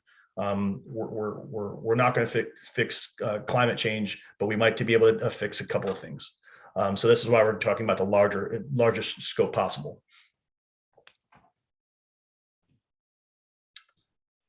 Other questions? And again, this is a beginning of a framework for a larger conversation on a continual basis over the next several months. Jettison things, add things. It's just the beginnings. Obviously, this is a working document, but wanted to start to put down a constellation of potential ideas and work it through.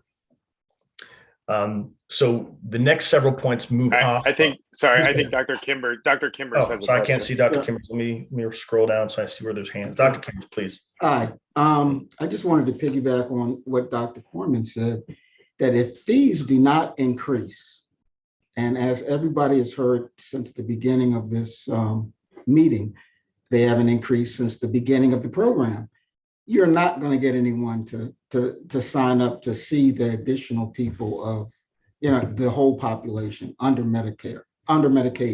It's just not going to happen. I mean, the fees are at 40% of usual and customary now, and just not going to. You're just not going to get the providers. Right. So hence why taking in consideration across the other one, the baseline fee schedule, would that be off cost reporting? Would it be, you know, again, the letter that went to CMCS was 75% of the American Dental Survey, which in itself is cost reporting across all lines of business, Medicaid, Medicare, commercial, and so forth. So if you're going to remember, there's not a single source of truth. And so recognizing that providers have to get paid, the money has to be sufficient enough to have enough uptake, right? Medicaid, generally you have uptake in the provider population, 40 to 60%, depending upon the state, based on the reimbursement rates. The higher it goes up, the more participation you have. So they are dependencies to one another, obviously. So that could be the lead into any one of these recommendations. Again, a framework. These are not recommendations. These are conceptual ideas, pathways forward to move the needle. So moving off Medicaid for a moment, given the fact that obviously that engenders a conversation about fees and they're inextricable from one another. I wanted to see if there's go ahead, Dean. No, Dr. Shektar, Dr. Dorian, I think would like to comment. So I can't, I apologize. Please go ahead. It was mentioned earlier, and I just bring it out because it was a personal experience of myself.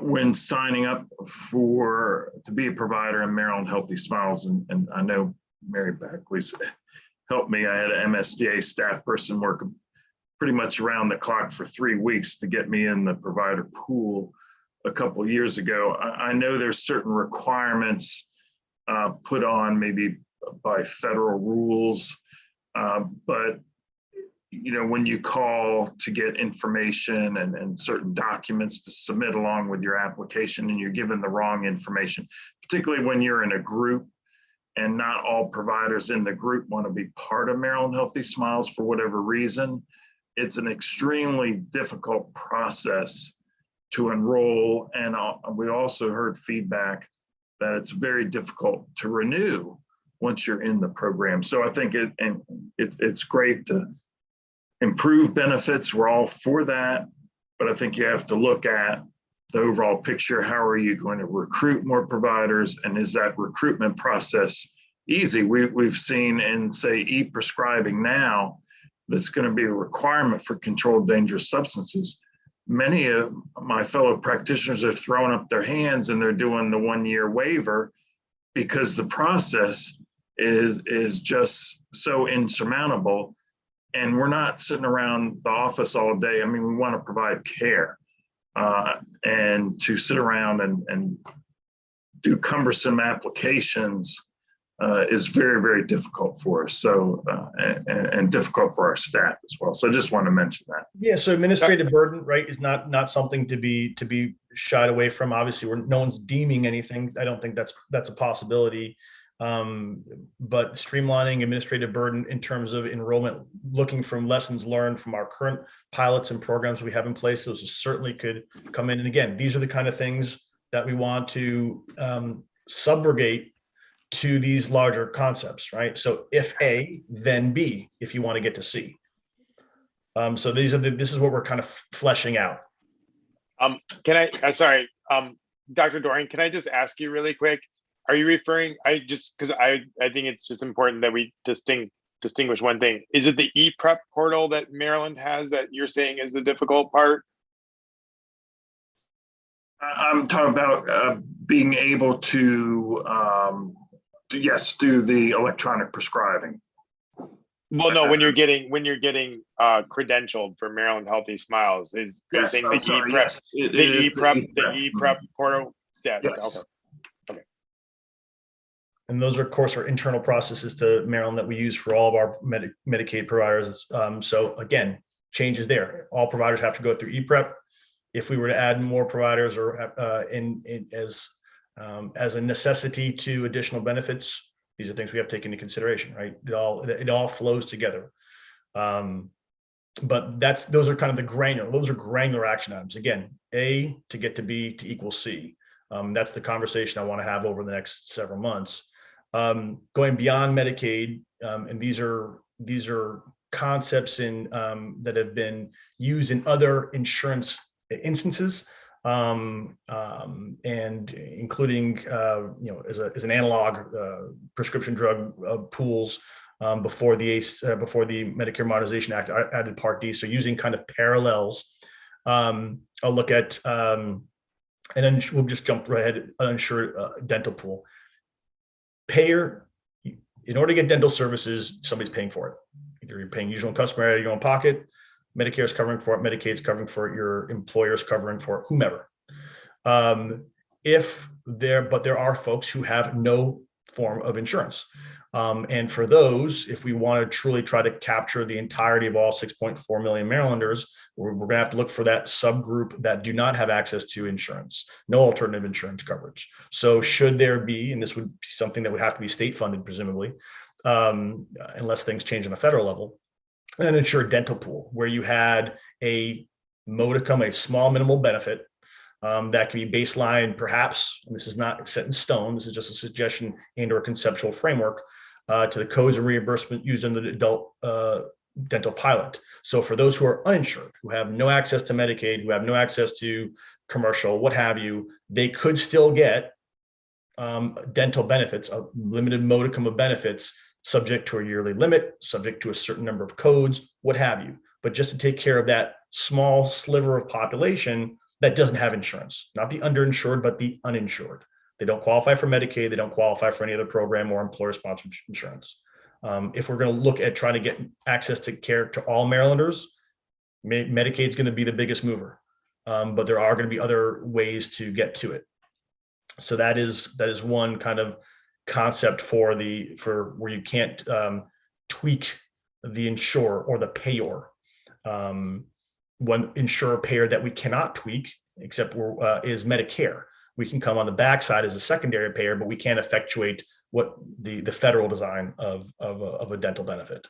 That said, this kind of parlays into the other bullet above it, and this is a lot larger of a lift, but it has been done in certain instances, not necessarily that I'm aware of, and we can investigate in dental, is changes in terms of the non-Maryland health benefit exchange, the individual market or the small group market. Many employers in the large group market cover dental benefits. In the small group market, less than 50 enrollees, and then not in the individual market, which still exists outside of the exchange. A lot of people don't remember that, or they don't necessarily know that there are very limited dental benefits. Requiring that small group market, individual market, not part of the health benefit exchange, cover some sort of minimal benefit, exams, cleanings, fillings rather, braces, could be something. It would be a large lift. We'd have to investigate, MIA's jurisdiction over the universe of different plans, and it would obviously be cause a rise in premiums in order for an additional benefit, presumably. But those are the kind of things to take into consideration if you want to go after, again, 6.5 million Marylanders, and you want to go big. You have to take these things into consideration. The idea of statutory requiring certain benefits is not foreign to the health insurance market writ large. Some states, for example, cover fertility treatments. Other states require XYZ service or benefit be offered if you want to operate in that state as an insurer. So again, things that we could consider positing as a conceptual framework if we're looking to go across the board for oral health for all Marylanders. So I'll stop there for a moment, but I just want to provide that kind of conceptual framework. Again, can be discarded, can be pursued more, but wanted to start the conversations.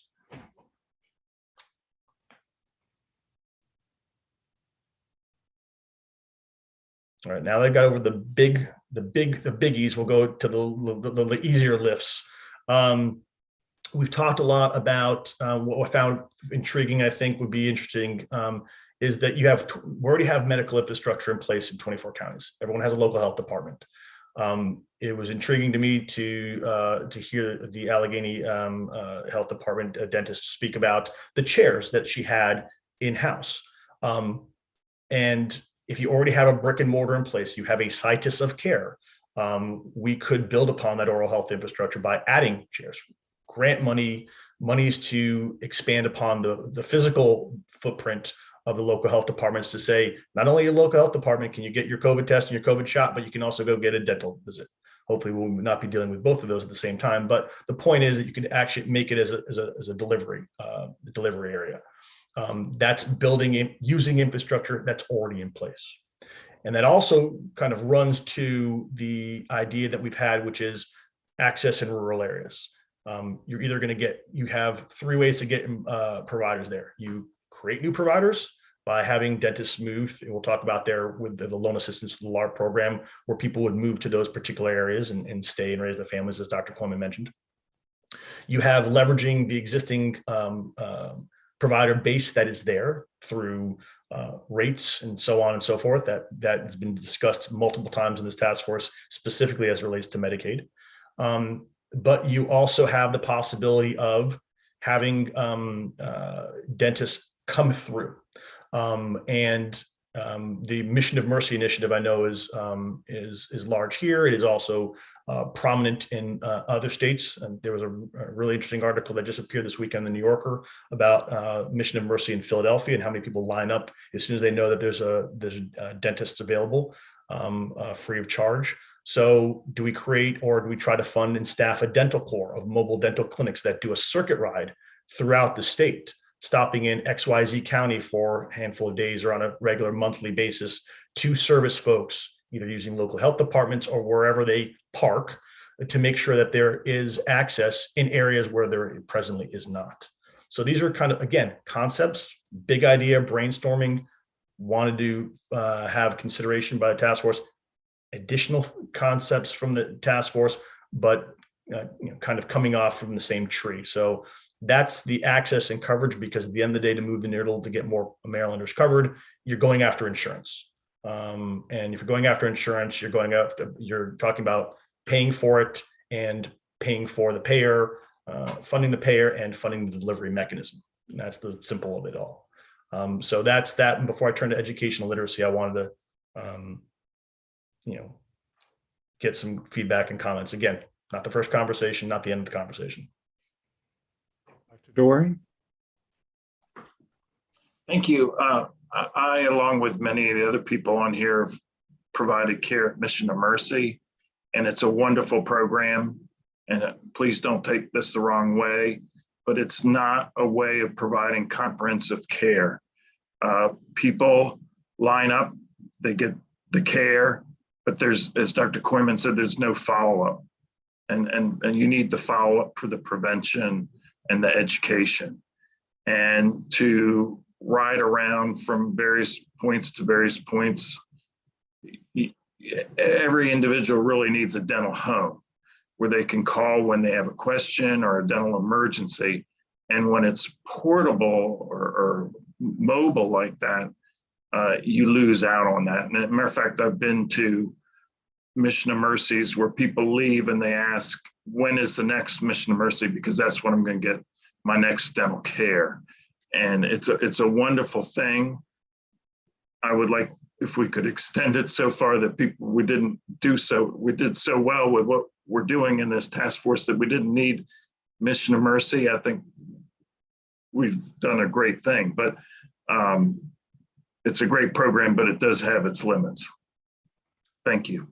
Appreciate it and agreed. And do we have enough physicians or dentists? And we'll get on to workforce development here in a moment. Do we have enough current providers to provide dental help to all 6.5 million Marylanders? We're agnostic to their payer. That's a kind of a seminal question. So again, these are the concepts are to be taken in tandem and aggregating to one another, brick by brick, if you will, is the way you get to build a house. And so that's where the concepts are, and got to start somewhere is the phrase. I believe Dr. Kimbers has please, Dr. Kimbers, go ahead. Real quick, just what Dr. Doran was talking about in reference to the mobile units. I've had at the beginning when they would go to the schools, a lot of parents would sign that release when they were sent home to the children. And then this is a patient that has been coming for quite a while. And then they get some treatment through that mobile service through the school. And when they come in for their regular 6-month visit, they've already had it.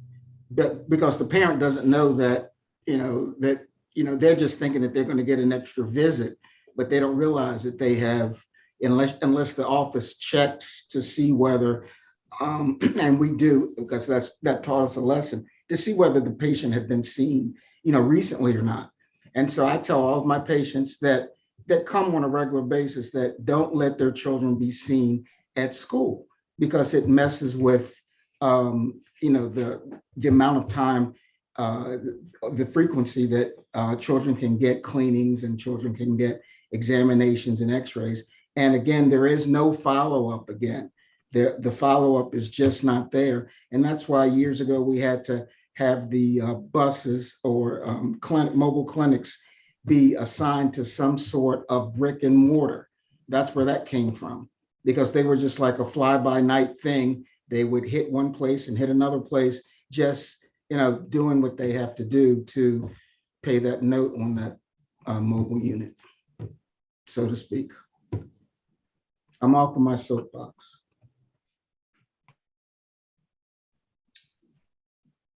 Other speakers?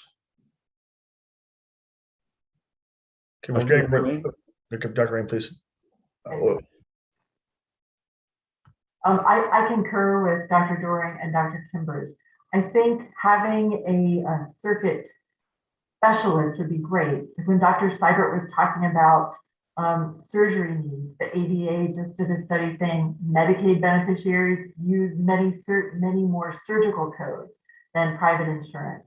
So say if you had a circuit oral surgeon go to the Allegheny County Health Department, that would be huge. Our local one oral surgeon is booking now to March for a first appointment. So that would be my suggestion there, is have the brick and mortar, but have the specialist be the movable entity. See, we whittle it away. We start to get to to connect the puzzle pieces. Other folks, I can't see again. Dr. Hughes. Dr. Hughes, please. So I just want to talk about mobile units for a moment. I'm not advocating for a dental corps that would operate them, but certainly mobile dental units have a place, and they do serve a good purpose. When Diamante Driver died, the state funded a mobile unit in Prince George's County named after him. And certainly that mobile unit reached many children who could not or would not have had service. And if the mobile unit is run properly, there is case management for follow-up. So every child that is seen is directed to a dental home. So I just wanted to emphasize that this may not be the solution, but certainly there is a place for mobile dental units in care. Thank you, Dr. Hughes.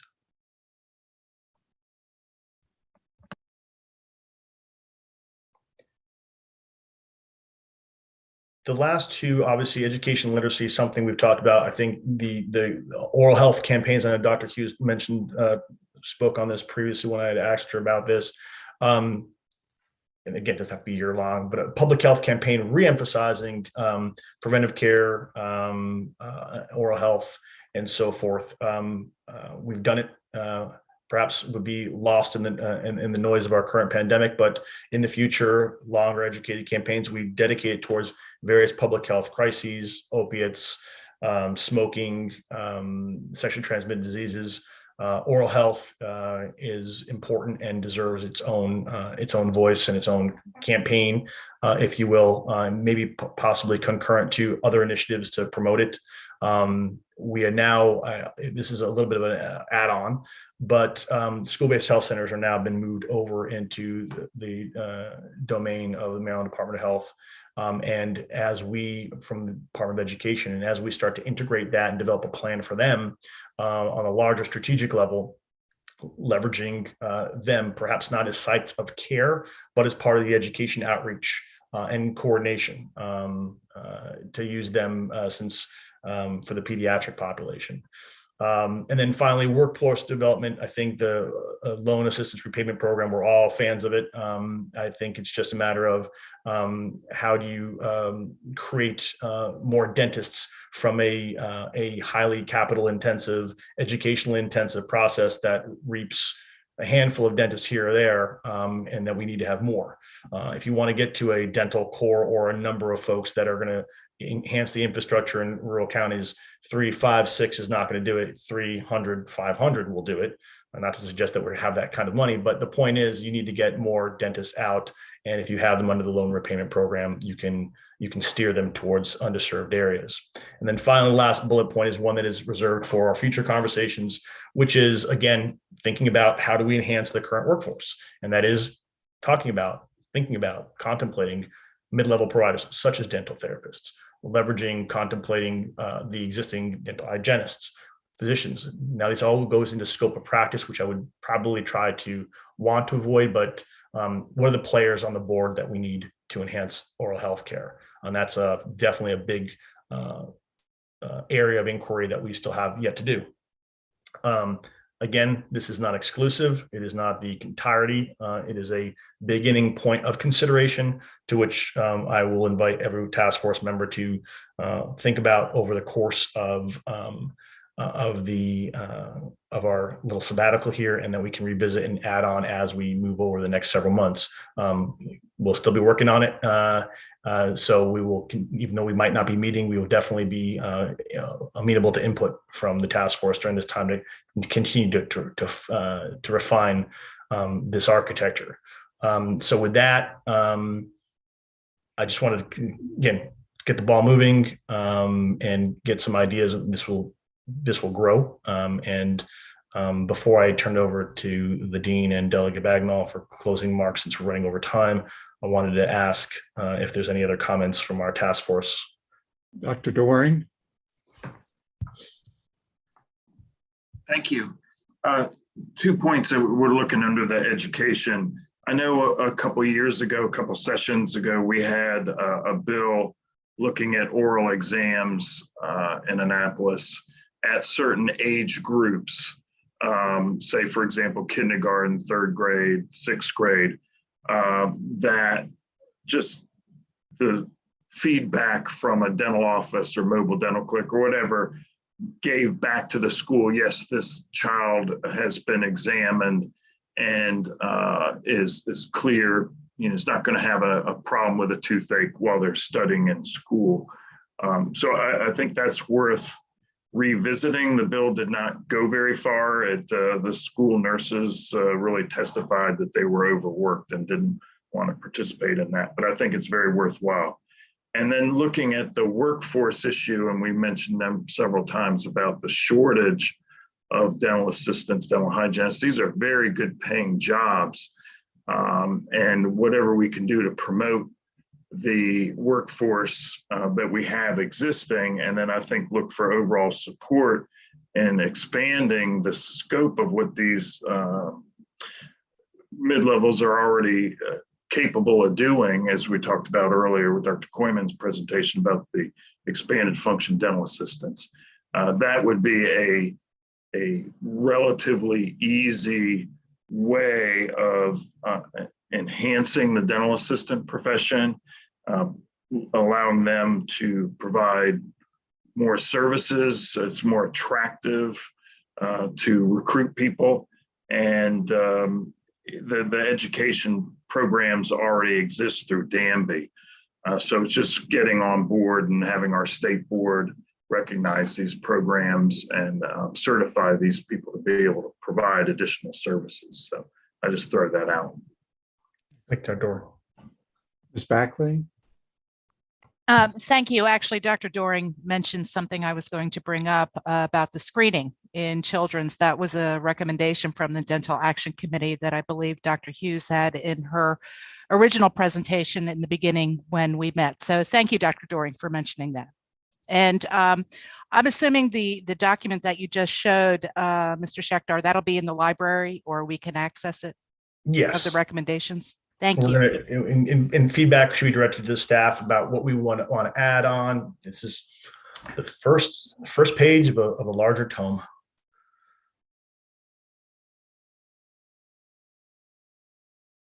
Other folks? I know we're running out of time and everyone wants to get to dinner. So I will turn it over to Dean Reynolds for closing remarks, and then Delegate Bagnall, please. Mr. Schecktar, thank you. I thought that was an excellent presentation and overview of considerations. I think it's an outstanding starting point, and by the engagement and input, I think this is going to enable us to really be thoughtful in moving recommendations forward. So thank you. Delegate?